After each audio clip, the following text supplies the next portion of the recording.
Good morning, everybody. This is the Cigar Show, episode 6. We made it to 2 hands. Yeah, there we go. And I'm your host, Randy Rankin. We're here at the Calypso Cigar Shop and Lounge in Richardson, Texas. Shout out to Matt Podolsky for letting us use his place for the show. Thank you, We Matt. have the beautiful Faith Cox. Good morning. I said it right this time. And the even more beautiful Tony Gomez, Big Tony Gomez. Thank you. And then we've got, of course, Jerry Morris, who's off camera, but he's our producer, and we appreciate Jerry getting up early and helping us get this set up. So we are ready to go, guys. You guys have a great Thanksgiving? We did. I Good did. Thanksgiving. Good. Yeah. So what was this? She was telling us this story, Tony. I thought we should save this for the show. Always What like a was good this- story. What was this Always like a good recipe story. thing that your grandmother made for Thanksgiving? You can tell. Well, She's not going to watch. She's not, but the rest of the family is. And let's Hi. kind of just start off by saying that we do like to have fun here on the Cigar Yeah, Show. It's absolutely. not just about the cigars. We like to kid and have a bunch of Absolutely. other talks. So throw in the was- subjects in your comments. Throw in any subject you want. Absolutely. Yeah. And it was very interesting taste. Let me just start with that. It was good. Mm-hmm. It was just interesting. What did she put on it? She instead of cooking a regular Thanksgiving turkey, she cooked a pineapple habanero. She had this pineapple habanero sauce, and she put it all over the turkey. Nothing else. No salt, no butter, no pepper. Just baked it like that. And then, this was where it really went wrong, is she used the turkey grease to make gravy. So we had pineapple habanero gravy. On top of a pineapple habanero. No, we threw that out. We tasted it and we're like, oh, that is not. Pineapple and gravy doesn't mix. So just so you know, they don't mix, don't try it. That's Really, just really a weird bad. combination. Had she ever tried that before? She Was never this tried something it new? before, but we didn't think through that using the turkey grease to make gravy. Well, the turkey has pineapple on it, so it's going to be a pineapple gravy. But I think that's what your family's for on Thanksgiving. Yeah. I think it's experimenting. I think yeah. it's time to throw the old experiments out there and just say, hey, happy holidays, try this. Yeah, my mom would put arsenic in ours just to see what happens, What's our chagrin? We if you survived. can't, if you can't have fun with your family, who can you have fun with, You should have seen all our faces because we all tried it at the same time. So we're just standing in a circle, looking at each other like, this is really bad. It So doesn't sound appealing at all, I gotta tell you. We went and threw it out in the back of the yard. Well, Do you have a dog? Did the No. dog have fun with it? No? The neighbor's Oh. dog did. Oh, good. At least somebody got fed. Somebody had a good Thanksgiving. Yeah.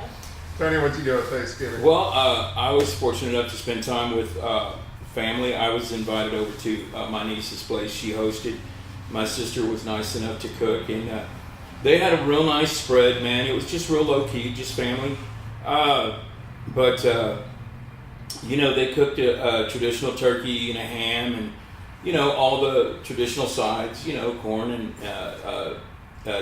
we call it dressing, Mhm. right? Not stuffing. Yeah. I think that I I saw do. that argument thrown all over I Facebook. think stuffing is if you actually stuff the turkey. Yeah, and I don't think anyone does because we I've seen it done. here it's and I've seen it done too, and it's just not good. It's too moist, I think. there you go. And so, but anyway, they did it in a dish. And it was very good.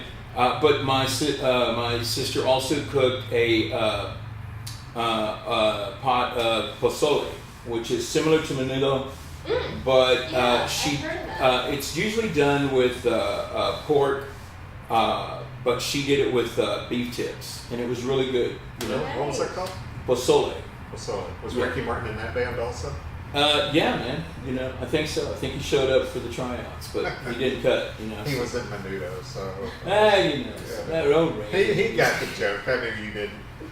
She's 14. She doesn't know anything about pop culture. 14. So I don't know if a lot of our demographic out there is going to get that either. But if Hey, I'm used to it was telling jokes. Menudo was like a Mexican boy band. You know, back in like the early '80s, that Ricky Martin was one of the main guys in. So, Right. And Ricky Martin, for her sake, had a big hit in the late '90s, early aughts. Yeah, So there you yeah. go. You know, he's still Living La going. Vida Loca. Yeah. You know that song. So, but he's still going strong, man. I mean, he's Good still. for him. Yeah, Good I mean, for Rick. You know, he's got a. I had a family. quiet one. Did the turkey thing with some family and then watched the Cowboys game. How about which that, is always fun. It was a good game. I didn't watch What do you, speaking of these Cowboys, what do you think, Randy? What do you? I mean, are they? Tonight?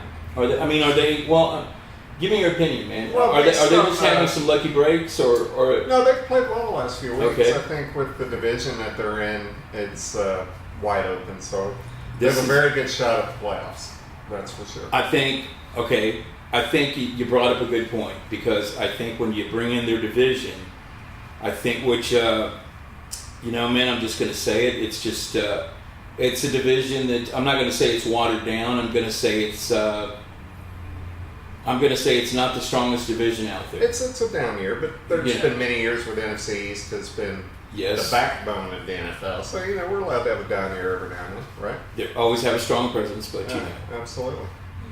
And so that was it, and we just had a good time. So did you watch football at all? We did not watch football. Actually, my How do you family. go through Thanksgiving without watching football? I don't understand people like that. There's usually people like the men in my family, mostly my dad and my uncles and my grandpa. You usually watch football, but instead, I think we were all cracking up because we heard the TV on, but we were like, "Are they watching football?" Usually they do.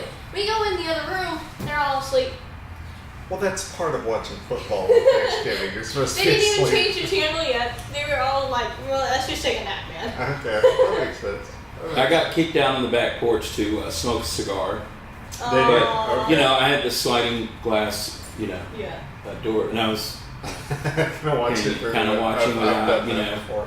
but, I put, I had my phone tuned to 105.3 The Fan, so Yeah. I was listening to Dave Laufenberg, Nice. so, yeah, You're a great Brad Sham. I know, you can't say anything bad about Brad Sham, No. man. I mean, No. he's just the guy, so. No, my family tradition is actually we all play cards, especially a game called Shanghai. If anybody knows what game that is, it's an awesome game. I love it. Okay. I'm gonna have to teach you guys. Do you know Shanghai? I've heard of it. I don't Do play you it. know how to play Shanghai? I have no patience when it comes to learning card games. I can't. Yeah. It's a Uh, really long game. There were some family friends of ours that tried to teach me a game called Boo-Ray. I don't know if, but I figured it out. Okay, here's what they were doing. They were bringing over all the friends to their house playing Boo-Ray, and I started noticing something. They were cleaning everybody out that came over and played Boo-Ray with them. And I'm like, hey man, everybody's leaving here like 15, $20 lighter. Yeah. And it's like, you should take advantage of your friends like so that. That's a anyway. good Thanksgiving. Yeah, Depending sorry. on who you are. Exactly. It's all right. If Verge is watching, Verge, you know what you did. So, Sham on the We just yell at each other. There you go. That sounds fun.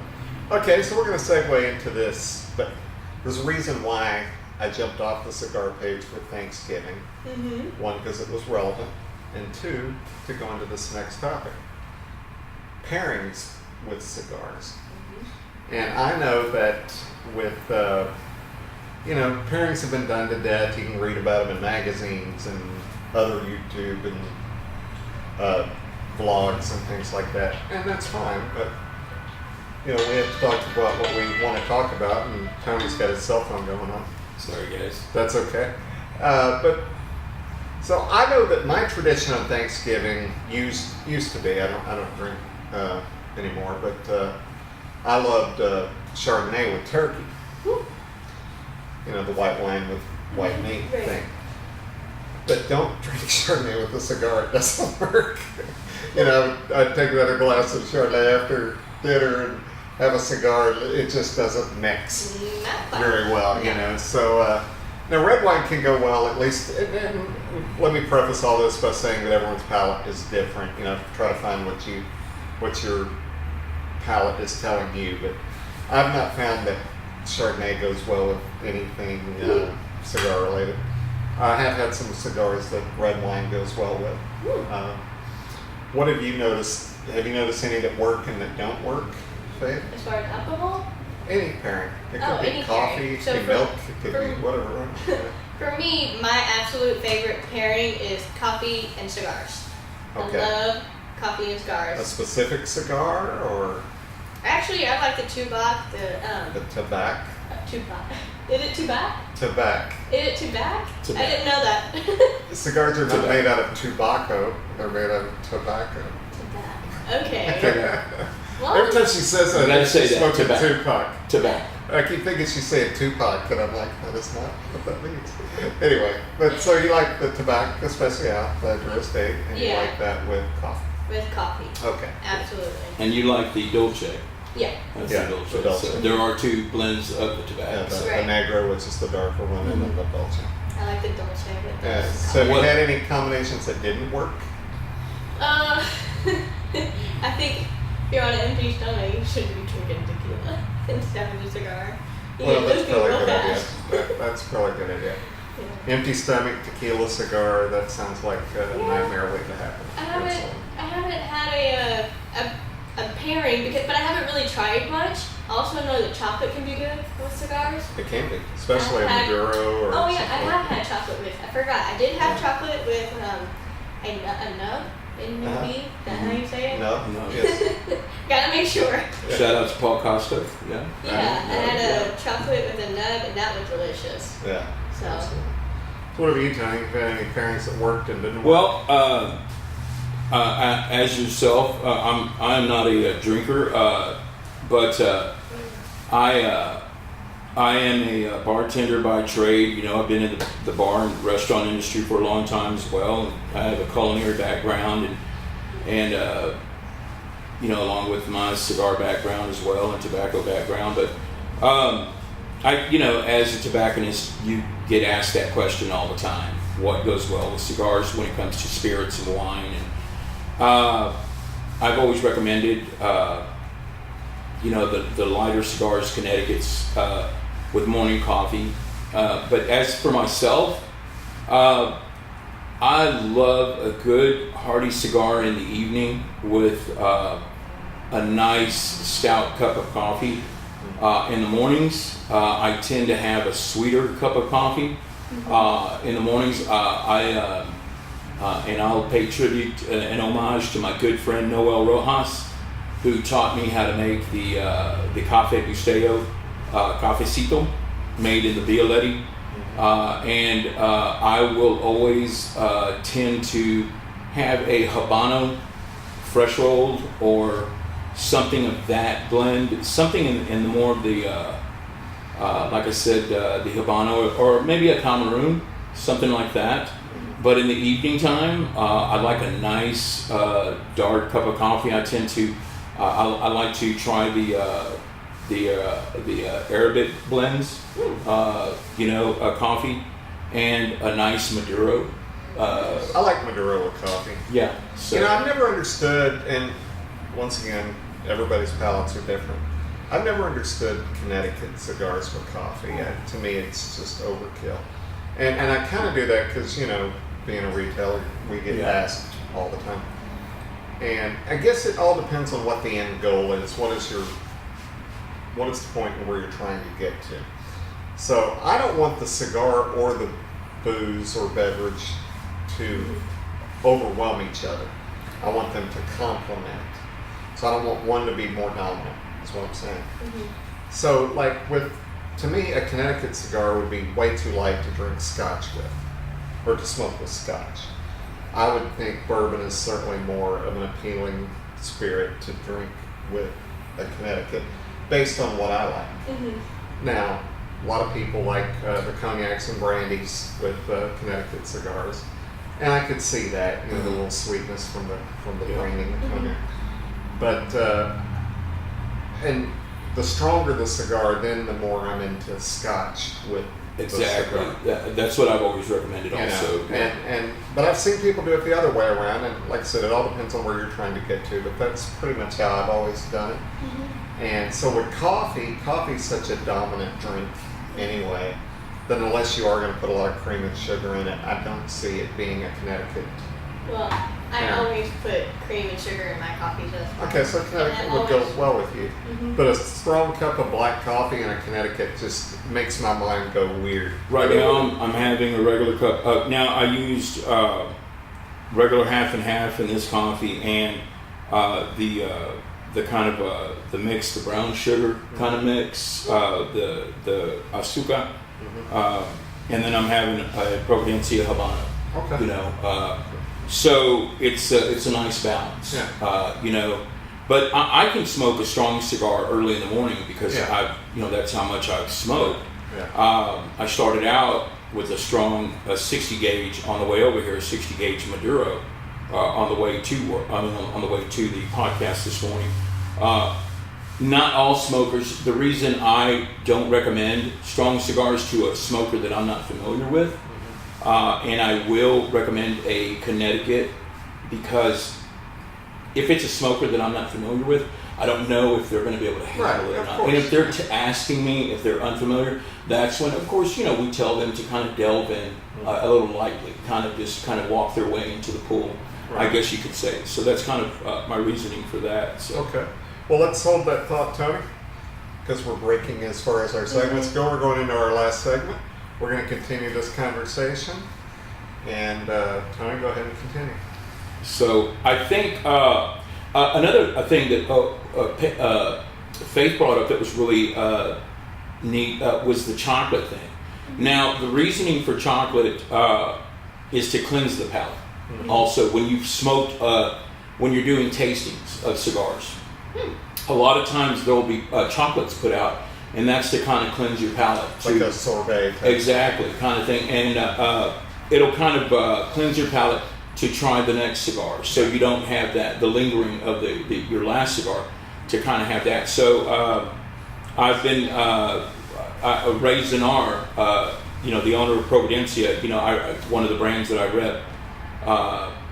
He'll always put out little Dove chocolates when we go. It's so neat, man. Ray Zanar has this real neat, real nice backyard out in Keller. Whenever he invites me over to try new blends that he gets. And the only thing it's marred by is the Philadelphia Eagle, all the Philadelphia Eagle stuff that he has in the background. But that's all right though, man. Ray, I love Ray to death, man. He's such a wonderful guy. But that's one thing that's really neat. And a lot of people, there's a lot of guys that don't know that.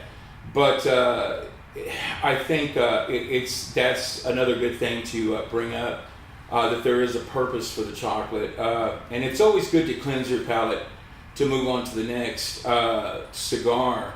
Another thing it does help in the coffee process is what I've found when you're trying coffees. I've spoken with people in the coffee business down in Central America, and they have told me that they actually have to abstain from such harsh drinks and such harsh foods throughout the year because they're tasters and they have to keep their palate.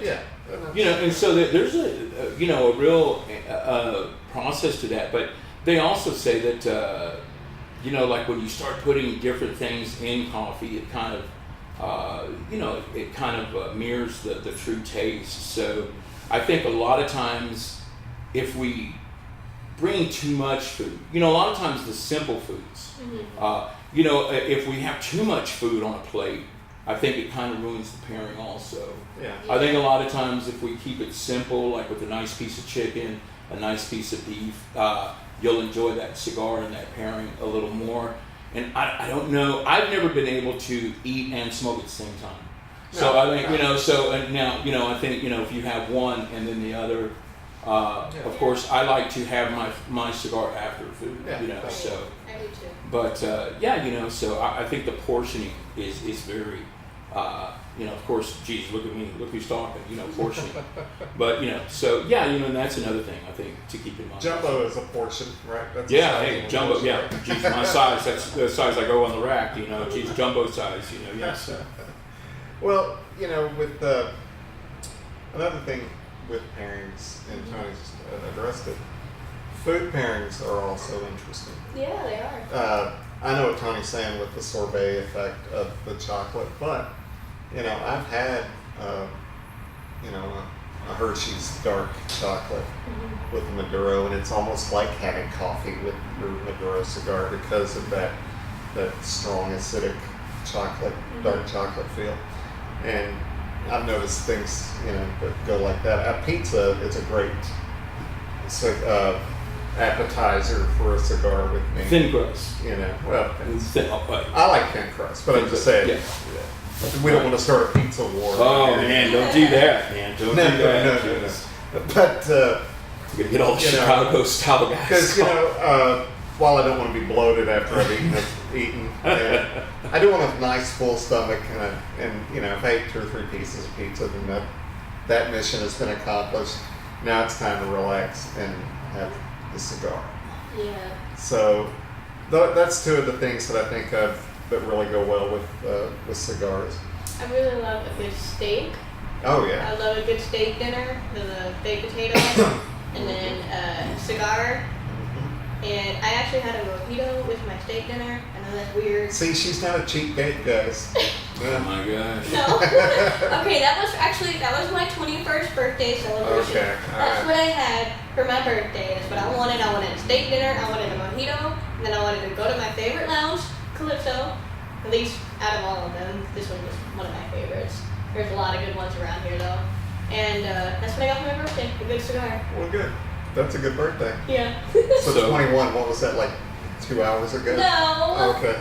That was a year ago. So that's so now that we touched upon that, I'd like to throw that out there if you're watching, and I think we'll probably I think we'll just throw that out there. Let's have a pizza discussion next time, because I think that's a good topic. So weigh in what kind of pizza you like, thin crust, Chicago style, deep dish, whatever you think. Throw it out there. We'll discuss it next time we have our podcast, and everybody kind of do your homework on that. So right on your board. I've got some strong opinions on that. Of course, you can see that I've done a lot of research on that subject. Yeah, so I have to. Let's have pizza and have the discussion. I don't know about We pizza. record that really early in the morning. I will have pizza for breakfast. It won't be the first time. It won't be the first time. I would have heartburn all day long. And then that's another subject. Do you heat up pizza in the morning? Do you have when you have your do you grab it just out of the fridge, or do you go through the trouble of putting it in the oven, or do you dare put it in the microwave? Oh my gosh. We'll talk about that next week. Man, there's a lot of stuff on the table here, folks. We're getting controversial here. Ooh, yeah. Alrighty. Well, this has been a fun show. It's our first day back, and it was nice dipping our toes back in the water. We didn't flow as well as we had started to flow. I have a small promo before we close out. You have a what? I have a small promo before we close out. Oh, I just heard you have a small something. I didn't know what he was talking about. Promo. Gotcha, Tony. All right, go ahead. We are, well, actually, this ties in with Calypso. Matt has been gracious enough to let Marrero Cigars, the brand, my main line that I rep for, Marrero Cigars. We're going to be here at the Christmas party, December 15th. So I'm sure you'll be here. I'm sure Faith has plans to be here. Jared, are you going to show up? Jared's going to be here, so you can meet the man behind the camera. We'll be signing autographs and shaking hands. If you have any babies you want kissed, Rumor has it. I might even sing a song or two. Oh man, and you'll be able to meet our mystery man, Jaron, and he'll give you the correct pronunciation of his last name. Yeah. And but hey guys, if you want to come on up to Calypso, we're going to be premiering our nice Artistico Salomon cigar from Marrero Cigars. If everybody's seen it on Facebook, if you've been paying attention to the Marrero page on Facebook. Matt has ordered it already. I'm actually taking delivery of it today. It's come in from the DR. So it's going to be a good time, man. Christmas party here at Calypso on the 15th of December. It's we'll a get Saturday back to you next week with times. I don't know if we've got times set up exactly. We will have live music. A guy named Bryce Frazier is going to be singing an acoustical set, Christmas songs, and some classic rock and some more modern rock. Sounds good. And I'm going to sing a song or two, and Jerry's going to be doing sound. We do have a congratulations in order today for Mr. Randy. Oh, okay. He is now I'm a going cigar to be. rep. Well, I'm back repping. I'm going to be repping a line. Yay. Big La congrats- Hoja Cigars. Big congratulations to Randy here, man. Back in the game, brother. And it's been. In my opinion, you never left. Well, thank you. It feels like it in a lot of ways. But thank you, Jerry. You're going to be repping that, and I should be getting my samples and everything next week. And I've learned a lot from this man, so. well, thank you. Me Yes, too. sir. Thank you. Me too. Thank you. Be sure and like this video, subscribe to the channel. We do this almost every week. Maybe not Thanksgiving, but we're a little busy on Thanksgiving. Yeah, leave a like and comment what your favorite pizza is, and we'll talk about that next time. We might get a little heated It'll in get here. heated, so there you go. We'll be good. Pizza's always a strong Well- subject, man. This has been the Cigar Show, episode 6. Thank you again to Jerry Morris, to Jaron Verschwager, whatever his name is. The I'm sorry, mystery, Jaron. the He'll mystery tell will us be next solved. week. He'll tell us next week. For Big Tony Gomez, for the lovely Faith Cox, I'm Randy Rankin. Special shout out to Matt Badowski and here at the Calypso Cigar Shop and Lounge. And we'll see you next week, guys. Thanks, guys.